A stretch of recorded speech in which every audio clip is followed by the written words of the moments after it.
गुंज येथील गोदावरी नदी पात्रात आंबड येथील उपविभागीय अधिकाऱ्याची सर्जिकल स्ट्राईक.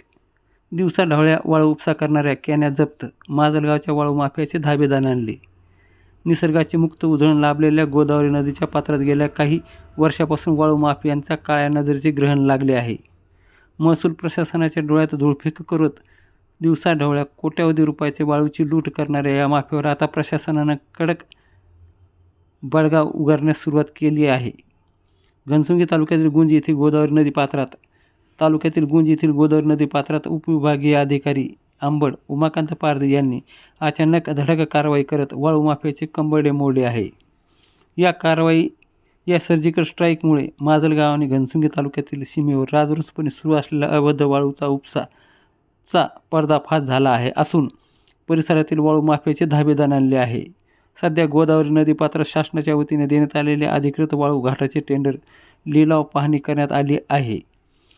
याच शासकीय कामाचा एक भाग म्हणून उपविभागीय अधिकारी आंबड उमाकांत पारधी हे गुंज तालुका घनसुंगी परिसरातील गोदावरी नदी पात्राची पाहणी करण्यासाठी गेले होते. प्रशासकीय अधिकारी केवळ कागदोपत्री काम पाहतात. या समजुतीत असलेल्या वाळू माफियांना पारधी यांच्या अचानक दौऱ्याची कोणतीही भनक लागली नाही. पाहणी करत असताना पारधी यांच्या तीक्ष्ण नजरेतून नदीपात्रात सुरू असलेला एक मोठा गैरप्रकार सुटला नाही. घनसुंगी तालुक्याच्या हद्दीत असलेल्या वाळूचे उत्खनन करून ती वाळू शेजारीच असलेल्या बीड जिल्ह्यातील माजलगाव तालुक्याच्या हद्दीत हिवरा येथे नेली जात असल्याचे त्यांच्या निदर्शनास आले.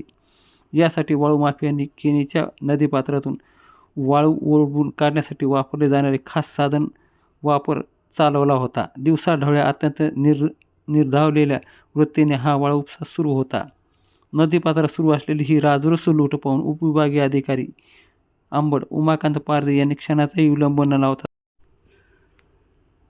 धडक कारवाईचे आदेश दिले. त्यांनी स्वतः घटनास्थळी थांबून वाळू उपसा करण्यासाठी वापरण्यात येत असलेल्या सर्व केन्याच्या दोऱ्या तोडून टाकल्या. तसेच वाळू उपसासाठी वापरण्यात येणारे सर्व साहित्य जागीच जप्त केले.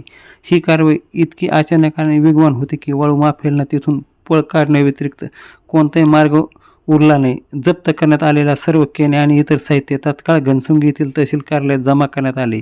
एका वरिष्ठ अधिकाऱ्याने स्वतः मैदानात उतरून केलेली ही कारवाई संपूर्ण जिल्ह्यात चर्चेचा विषय बनली आहे. या कारवाईतून वाळू माफियाचा एक अत्यंत चलाक कार्यपद्धती समोर आली. जालना जिल्ह्यातील घनसुंगी तालुका आणि बीड जिल्ह्यातील माजलगाव तालुका यांना गोदावरी नदीची सीमा विभागते. या भौगोलिक परिस्थितीचा फायदा घेत हे गुन्हेगार घेत होते.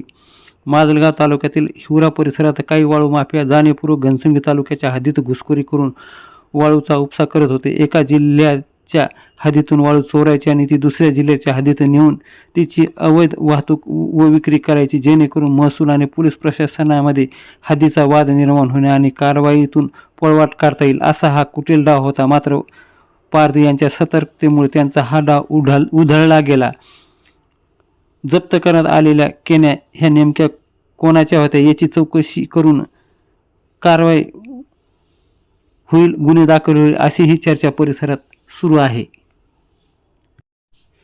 या संदर्भात आम्ही अंबड येथील उपविभागीय अधिकारी कार्यालयात यांच्याशी संपर्क साधला असता संबंधिताविषयी माहिती घेऊन त्यांच्या विरुद्ध गुन्हा दाखल करण्यात येणार असल्याची माहिती उपविभागीय न्यायदंडाधिकारी तथा उपविभागीय अधिकारी उमाकांत पारधी यांनी दिली आहे.